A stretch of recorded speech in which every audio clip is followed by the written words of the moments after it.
Ya, topik kita pada pagi ini jangan melawan Tuhan. Jadi biasanya tidak ada orang yang mau melawan Tuhan, tidak ada. Tidak ada orang mau melawan Tuhan. Betul atau tidak? Tetapi waktu kita menjalani hidup ini, ada part tertentu, ada bagian tertentu dalam kehidupan kita seakan-akan kita mau melawan Tuhan. Jadi itu yang kita mau selidiki pada pagi ini, ya. Kita mau selidiki pada pagi ini, jangan melawan Tuhan. Jadi kita mau melihat apa kata kitab tentang ada berapa orang, bagaimana cara orang yang selalu menentang dan melawan Tuhan. Ini yang kita mau selidiki pada pagi ini.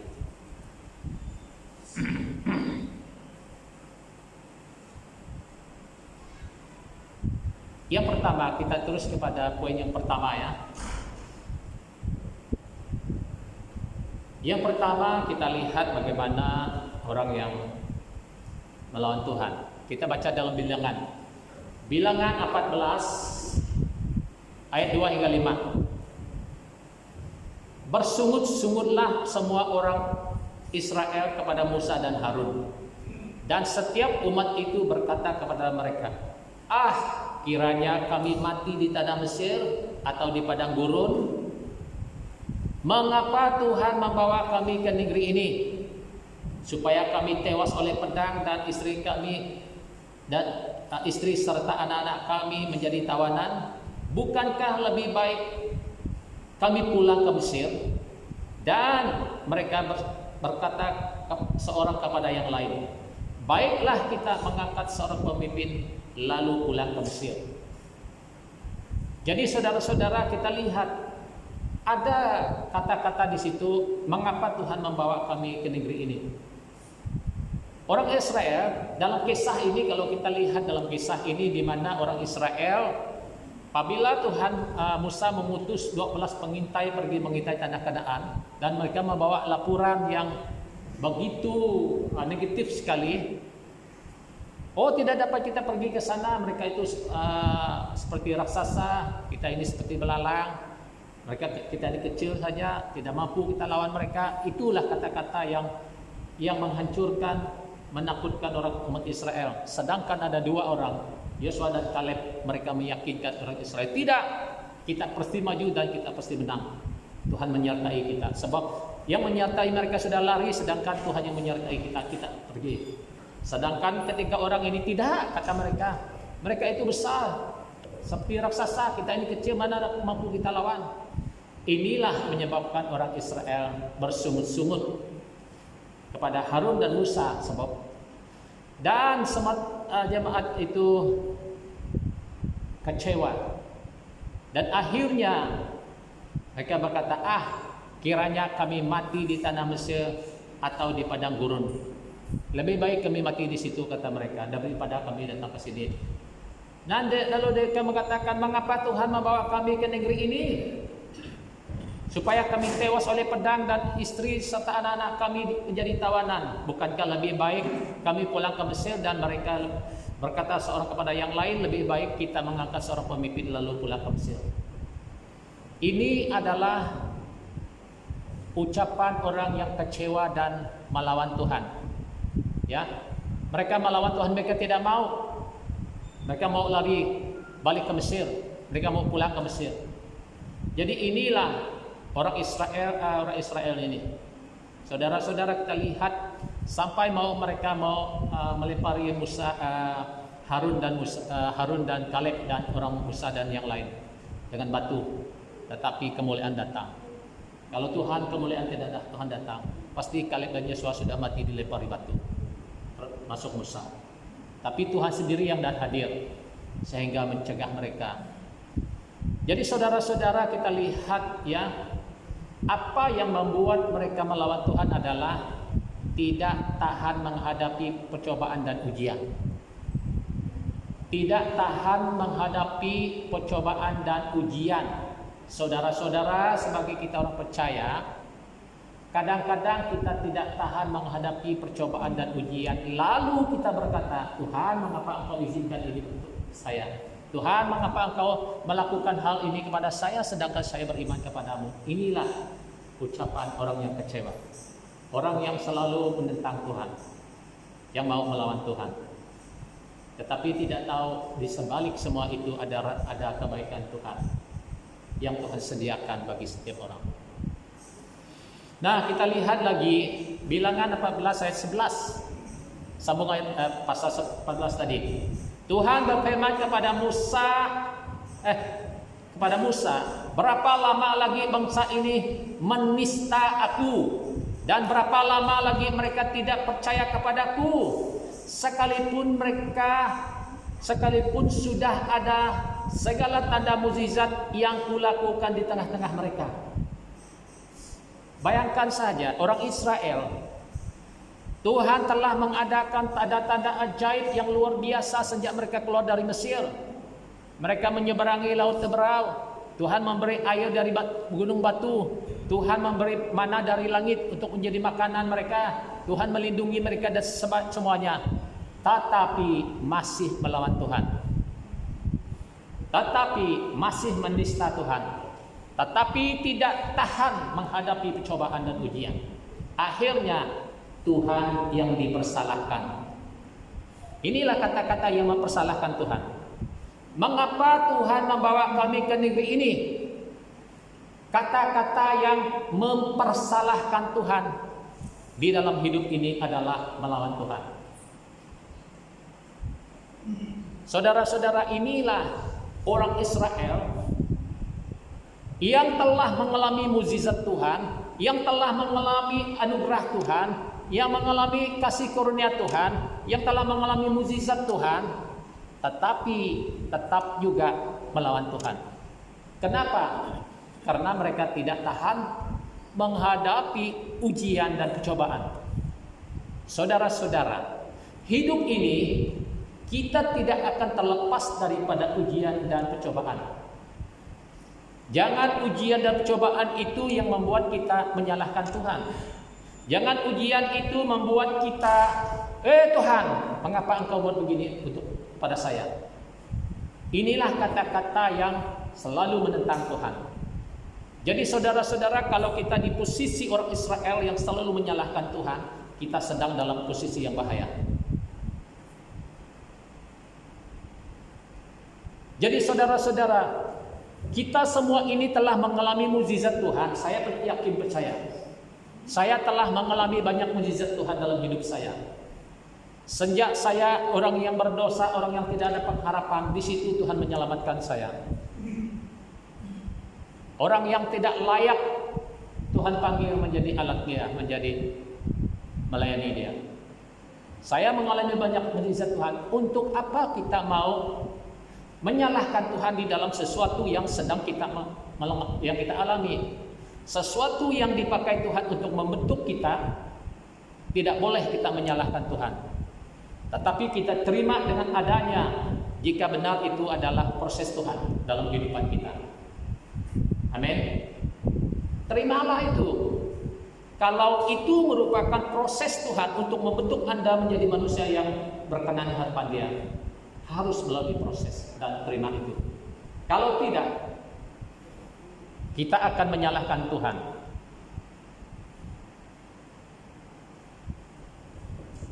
Kalau dalam keadaan posisi saya sekarang,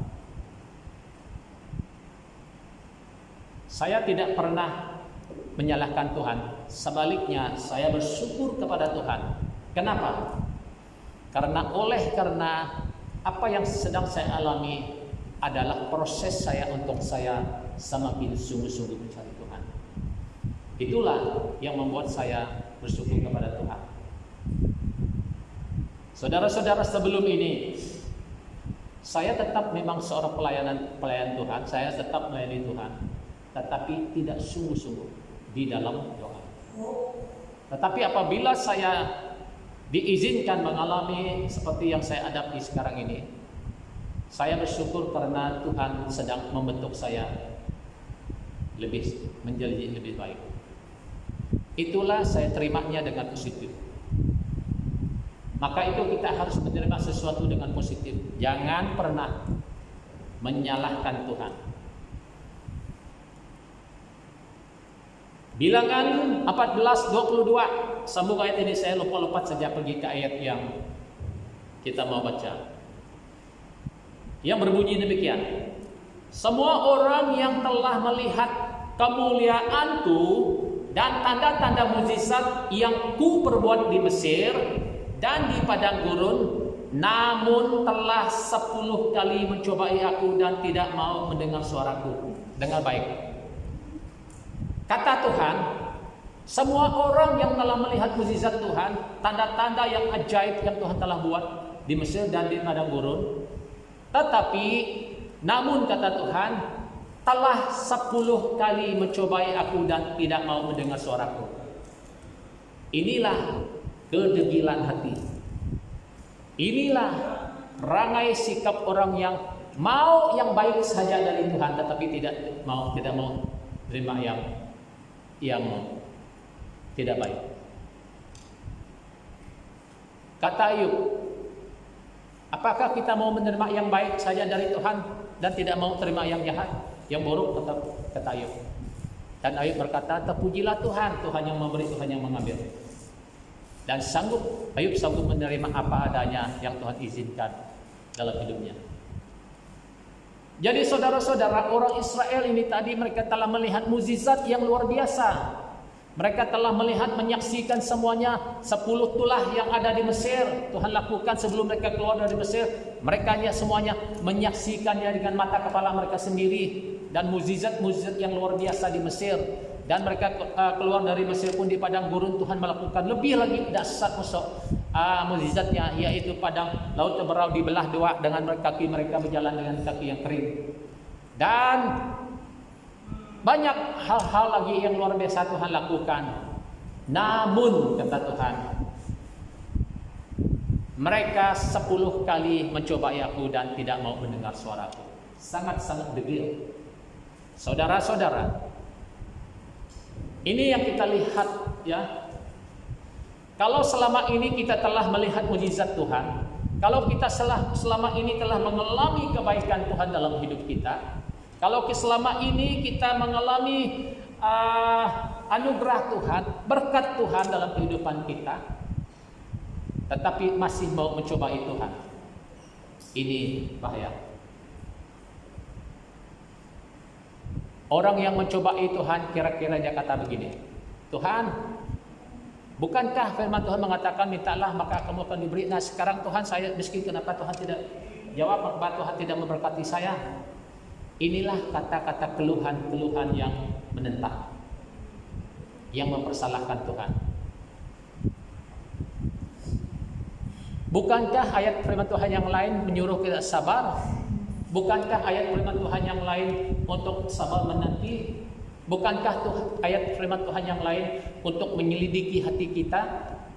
Apa sebabnya Tuhan tidak menjawab? Mungkin ada sebabnya yang lain. Jadi jangan terus menyalahkan Tuhan. Jadi inilah yang dilakukan orang Israel. Sedikit tidak ada minuman, Musa, mengapa kamu bawa kami keluar dari Mesir, mati di padang gurun ini, tidak air kami minum, tidak daging kami makan, lebih baik kami balik ke Mesir. Bukan sekali dua mereka berkata begitu.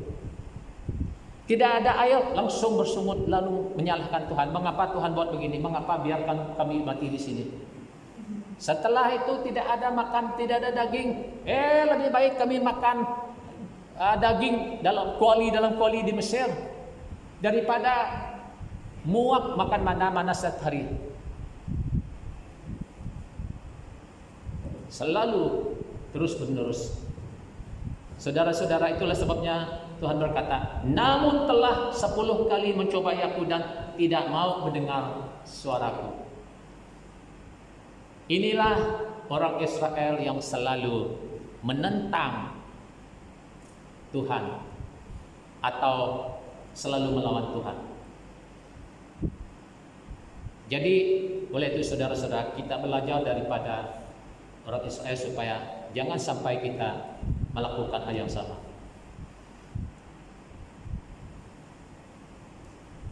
Orang Israel tidak tahan menghadapi percobaan dan ujian. Mereka tidak tahan.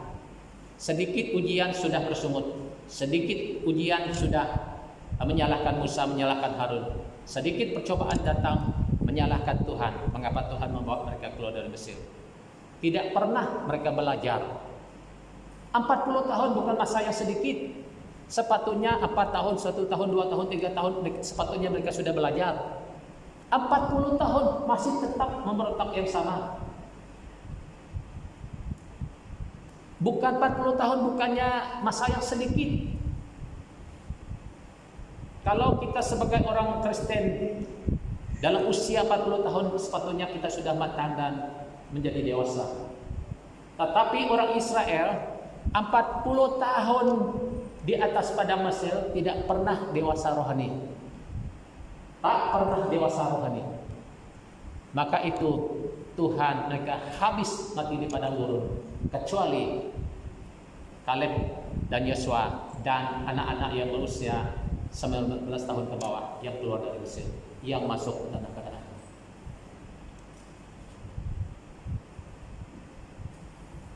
Saudara-saudara, bayangkan saudara-saudara, saya percaya bahwa kita di sini ada yang sudah di dalam Tuhan berpuluh-puluh tahun, ada yang belum sampai 10 tahun, ada juga yang baru datang percaya Tuhan seperti anak kita ini, Ridin Hall. Yang penting bukan yang baru atau yang lama, yang penting kita harus bertumbuh di dalam iman. Itu yang penting. Harus bertumbuh. Harus menjadi matang yang sudah lama. Ya. Mereka memberontak dan menyalahkan Tuhan yang membawa mereka keluar dari Mesir, seperti yang saya katakan tadi. Terus mereka memberontak dan menyalahkan Tuhan yang membawa mereka keluar dari Mesir. Mereka mahu mengangkat seorang pemimpin untuk membawa mereka pulang ke Mesir. Bayangkan saja, untuk mengangkat satu pemimpin membawa mereka pulang ke Mesir, 100% mereka habis binasa di padang gurun, tidak akan selamat sampai ke Mesir. Saya boleh katakan begitu. Sebab tidak ada Tuhan bersama mereka. Pasti mereka binasa di padang gurun. Sebab tangan Tuhan tidak akan bersama mereka. Sekalipun mereka sampai ke Mesir, mereka mungkin akan mengalami lebih parah daripada sebelumnya. Mengalami hal-hal yang lebih buruk. Tidak seperti yang mereka sangkakan. Inilah kekerasan dan kedegilan hati orang Israel yang selalu melawan Tuhan. Jadi saudara-saudara, jangan sampai kita melawan Tuhan. Yang penting kalau kita lihat dalam 9 buah roh, salah satunya adalah kesabaran. Salah satu buah roh adalah kesabaran. Kesabaran di dalam kita menjalani hidup ini. Kesabaran dalam segala sesuatu. Kesabaran di dalam kita menghadapi ujian dan cobaan. Nampaknya tidak ada kesabaran bagi pihak orang Israel. Di sini mereka tidak ada.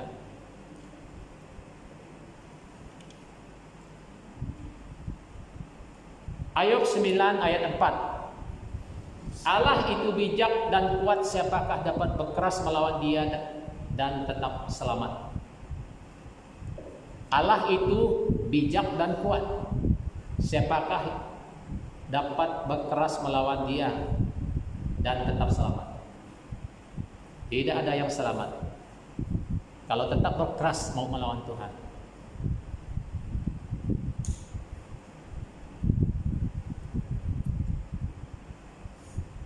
Jadi melawan Tuhan ini ada berbagai cara. Seperti yang kita telah bahas tadi mengenai orang Israel tidak tahan ujian. Dan ada orang yang terang-terang melawan Tuhan. Ada satu orang ini kesaksian betul. Ada satu orang buta. Dia buta pun karena dulu kepercayaan lama kan, kalau bunyi gunung cit itu tidak boleh pergi ke ladang. Tapi orang ini melawan. Sedangkan mereka di bawah kuasa gelap waktu itu, dan itulah adat mereka yang harus mereka pegang waktu itu. Dan orang ini dia mau pergi ke ladang, dia cik bunyi isit, balik lagi ke rumah. Lama-lama kelan. Dia mau pergi ke ladang, dia bunyi lagi, balik lagi. Ujung-ujung dia marah. Bunyi lagi, mana saya peduli, nanti saya punya padi buruk, kata dia. Terus dia pergi. Akhirnya akibatnya jadi lama kelamaan dia jadi buta. Sebab dia melawan. Melawan apa? Melawan yang dia percaya masa itu. Lama kelamaan dia jadi buta. Bos satu ketika dia mau masak itu siput. Dia mau masak itu siput. Setelah dia mau masak, dia tergelincir kaki dia, lagi tertumpahlah kuali siput itu tadi. Jadi dia tidak tahu bagaimana gumpur siput itu, balik lagi. Lalu dia marah lagi. Yang dia marah sekarang bukan marah agama dia dulu, tapi agama dia sekarang. Dia bawa itu kuali di luar sana. Tuhan deh, masukkan siput ini dalam kuali saya, kata dia. Masukkan siput itu dalam kuali saya tidak dapat kutip, saya tidak tahu, katanya. Dia siput itu dia jatuh tertumpah. Tuhan juga yang dipersalahkan. Tuhan, kamu yang membuat saya begini dia. Tuhan, kamu yang membuat saya buta ini. Sekarang masukkan siput itu dalam kuali ini, kata dia. Tuhan juga yang dilawannya. Hei, luar biasa. Manusia, sikap manusia degil dan keras hati sangat. Jangan sampai begitu. Itu kita menimbulkan murka Allah atas diri kita sendiri. Dan yang kedua, saya harap ada 4 poin sebenarnya, 4 poin. Tapi saya harap habiskan 2 poin ini dan minggu depan kita sambung 2 poin lagi. Berdoa melawan Tuhan. Adakah orang berdoa melawan Tuhan? Nah, nanti kita baca dalam bagian ini. Nanti kita selidiki. Berdoa melawan Tuhan, yaitu yang pertama, Bileam ingin menerima suapan dari Balak. Ini alasan mengapa dia melakukan doa-doa yang tidak sepatutnya itu. Bileam. Kalau kita lihat bilangan pasal 20 hingga 22 hingga 23, 2 pasal ini mengisahkan tentang Bileam dan Balak. Tapi saya berapa ayat saja saya petik nanti yang kita baca. Kita baca bilangan 22 ayat 6. Begini bunyinya. Balak bin Zippor melihat segala yang dilakukan Israel kepada orang Amori, maka sangat gemetarlah orang Moab terhadap bangsa itu karena jumlahnya banyak, lalu Moab dan takutlah orang Moab karena orang Israel. Lalu berkatalah orang Moab kepada para tua-tua Midian, tentu saja laskar besar itu akan membabat habis segala sesuatu yang di sekeliling kita, seperti lembu membabat habis tumbuh-tumbuhan hijau di padang. Adapun pada waktu itu Balak bin Zippor menjadi raja Moab. Raja ini mengirim utusan kepada Bileam bin Beor ke Petor yang di tepi sungai Efrat, ke negeri teman-teman sebangsanya, untuk memanggil dia dengan pesan, ketahuilah ada suatu bangsa keluar dari Mesir, sungguh sampai tertutup permukaan bumi olehnya, dan mereka sedang berkemah di depanku.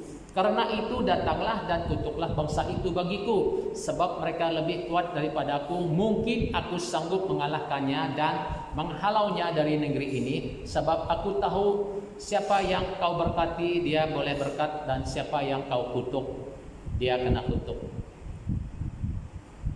Dan kita sambung lagi bilangan 22 ayat 9 hingga 12. Kemudian datanglah Allah kepada Bileam serta berfirman, siapakah orang-orang yang bersama-sama dengan engkau itu?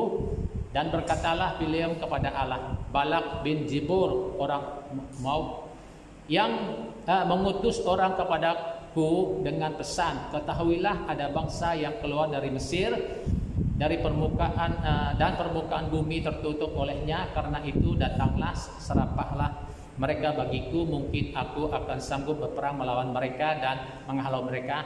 Lalu berfirmanlah Allah kepada Bileam, dengar baik ini.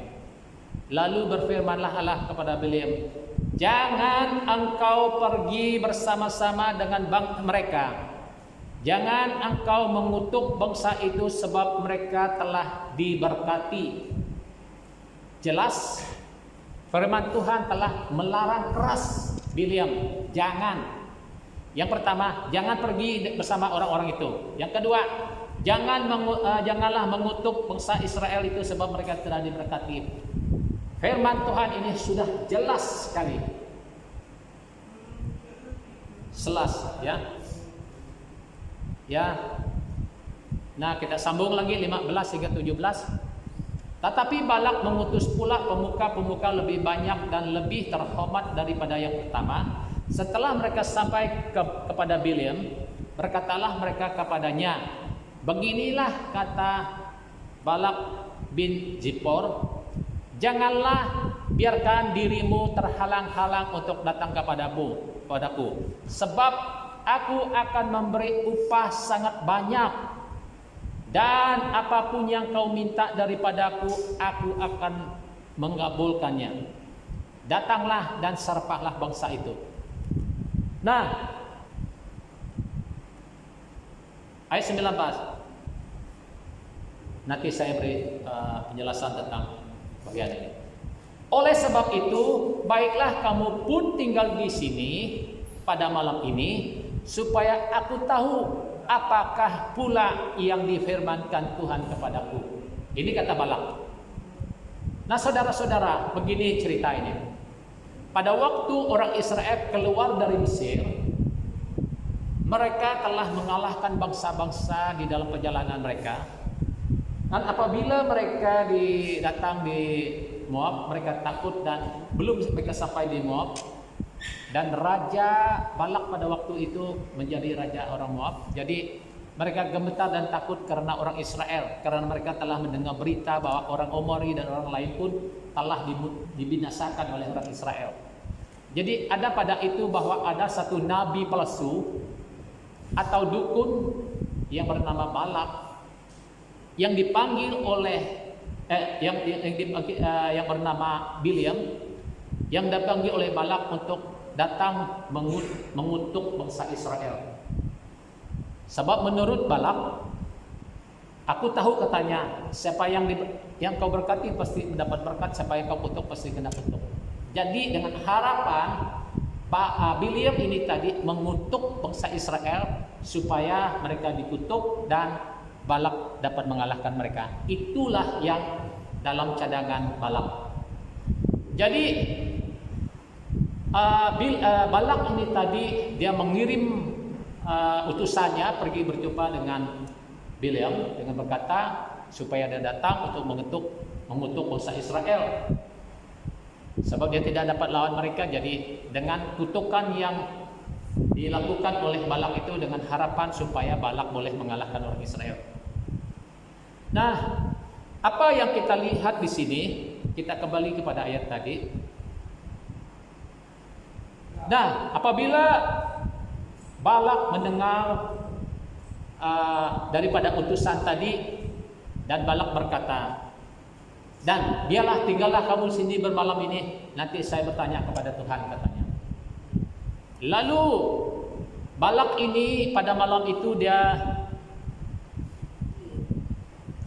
berdoa kepada Tuhan. Lalu ini jawaban Tuhan kepada dia yang kita baca tadi. Janganlah engkau pergi bersama-sama dengan mereka, janganlah engkau mengutuk bangsa itu, sebab mereka telah diberkati. Jadi Balak sudah mendapat jawaban doanya, yaitu jangan pergi dengan mereka itu, dan jangan pula mengutuk bangsa Israel, sebab mereka sudah diberkati. Jadi Balak ini tadi patuh kepada firman Tuhan, lalu menyatakan kepada utusan Balak tadi, pergilah, aku tidak akan datang pergi sebab Tuhan tidak mengizinkan aku.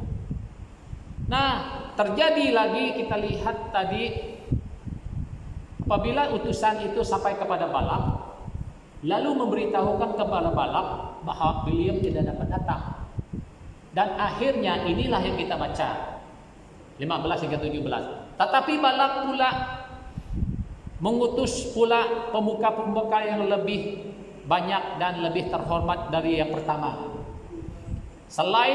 Setelah mereka sampai kepada Bileam, berkatalah mereka kepadanya, beginilah kata Balak bin Zippor, janganlah biarkan dirimu terhalang-halang untuk datang kepadaku, sebab aku akan memberi upah sangat banyak dan apapun yang kau minta daripadaku akan mengabulkannya. Datanglah dan serahkanlah bangsa itu bagiku. Jadi apabila utusan yang kedua lagi pergi kepada Balak dengan pesan, dengan berkata bahwa Balak akan diberi upah yang sangat besar, Balak akan diberi upah yang sangat banyak, dan apapun yang Balak minta pasti akan dikabulkan. Jadi inilah yang mendorong Balak untuk berdoa lagi. Jadi artinya doa itu adalah doa yang menentang Tuhan. Dia sudah mendapat jawaban tapi masih juga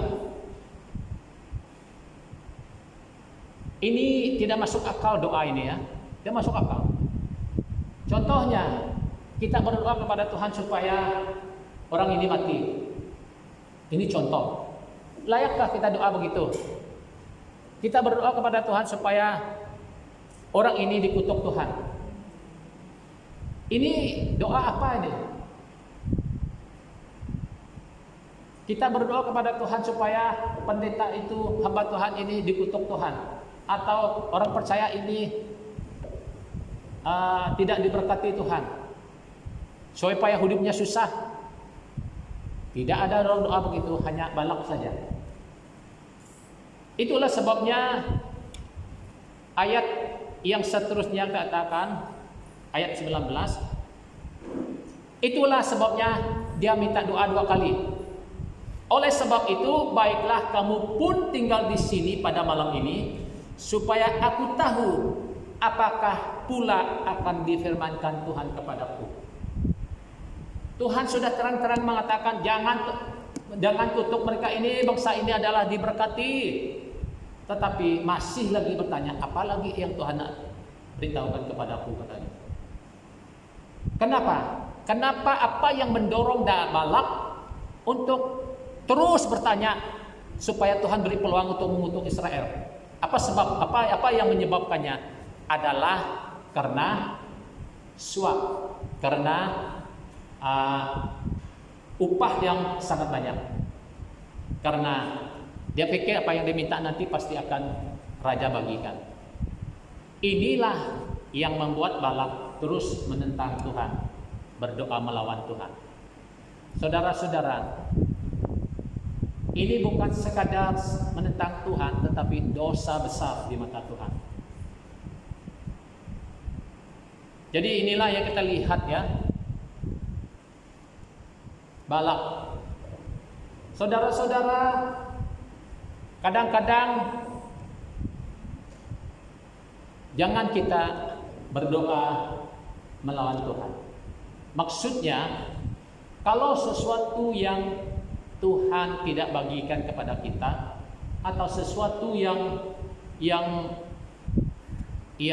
tidak baik untuk kita, yang tidak sesuai untuk kita, yang tidak baik untuk kita, atau doa yang merugikan kita, merugikan orang lain, ini artinya kita sedang dalam posisi melawan.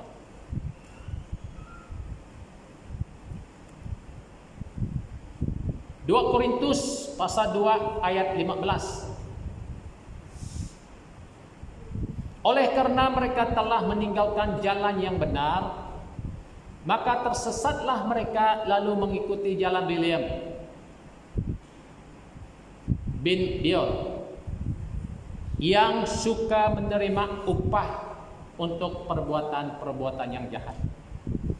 Menerima upah untuk perbuatan-perbuatan yang jahat. Saudara-saudara, ini bahaya.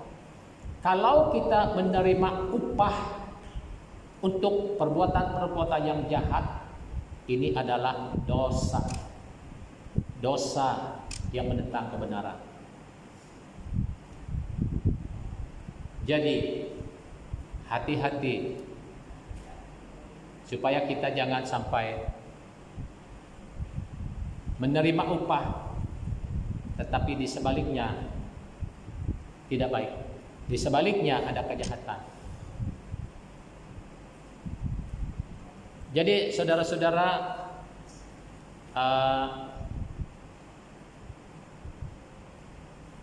saya berhenti di sini sebab masa kita sudah hampir 40 menit sudah.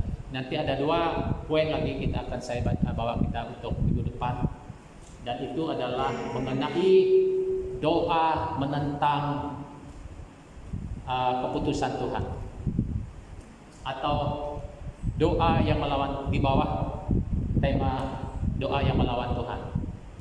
Dan kita lihat nanti bagaimana Raja Hizkia, bagaimana Yunus, dan itu poin yang akan kita bahas minggu depan. Sebab buat poin itu mungkin memakan masa sekurang-kurangnya 45 menit juga. Maka itu sebabnya saya berhenti kepada 2 poin ini. Jadi saudara-saudara, kita lihat dalam bahagian yang kita sudah bahas tadi mengenai jangan melawan Tuhan. Seperti mana yang kita telah bahas tentang bangsa Israel yang selalu menentang Tuhan, melawan Tuhan. Jadi oleh itu saudara-saudara, hidup ini Tuhan, kita ini hidup masih di dunia ini, dan kita banyak menghadapi pergumulan hidup, tantangan hidup, masalah hidup, cabaran hidup dan sebagainya. Jangan sampai merasa bahwa Tuhan tidak memperhatikan kita. Jangan sampai kita mau menyalahkan Tuhan dalam keadaan hidup kita. Ingat bahwa Tuhan tidak pernah melakukan apa yang demikian. Kitalah yang sebenarnya tidak dapat menerimanya karena kita tidak dapat bertahan menghadapi percobaan dan ujian itu sendiri. Maka itu saudara-saudara, mari kita belajar merendahkan diri kita di depan Tuhan. Apapun yang Tuhan izinkan dalam kehidupan kita, mengucap syukurlah kepada Tuhan. Sebab di sebalik ujian itu Tuhan sedang memproses kita supaya kita menjadi anak Tuhan yang lebih baik, yang lebih sempurna. Jadi itulah sebabnya kita harus menerima segala ujian, cobaan itu dengan pikiran yang positif. Jangan pernah ada hati-hati yang tidak baik. Tapi terimalah dengan apanya adanya Tuhan. Sebab Tuhan baik. Tuhan bekerja dalam segala sesuatu. Dalam Roma mengatakan, Tuhan bekerja dalam segala sesuatu untuk mendatangkan kebaikan bagi orang yang mengasihi Dia. Yaitu Roma 8 ayat 28. Yaitu Tuhan bekerja dalam segala sesuatu. Artinya Tuhan juga bekerja dalam masalah hidup kita. Tuhan juga bekerja dalam pergumulan hidup kita. Tuhan juga bekerja di dalam segala sesuatu yang kita hadapi dengan tujuan untuk mendatangkan kebaikan bagi kita yang mengasihi Dia. Jadi itu sebabnya terima saja dengan cara yang positif. Biar orang lain melihat kita dengan cara pola pikiran yang berbeda. Oh, mengapa keluarga ini begitu? Oh, kenapa keluarga ini begini? Jangan-jangan begitu, jangan-jangan begitu. Biarkan. Yang penting hidup kita benar di mata Tuhan. Hidup kita merendahkan diri di depan Tuhan, menerima apa aja proses Tuhan. Itu yang seharusnya kita buat. Biar orang lain pandangan orang lain terhadap keluarga Anda, jangan kecewa. Sebab hanya Tuhan yang mengenal hati kita. Amin. Tuhan mengenal hidup kita. Tuhan mengenal pribadimu. Tuhan kenal masalahmu. Tuhan mengenal siapa Anda. Jadi oleh itu jangan kecewa apapun tuduhan Tuhan dan orang lain atas keluargamu, atas hidupmu. Tetapi datang merendahkan diri di depan Tuhan. Sebab Tuhan mengasihi kita. Tuhan sedang memproses kita di dalam seluruh masalah hidup kita untuk mendatang kebaikan bagi kita semua. Amin. Mari kita bangkit berdiri, kita berdoa.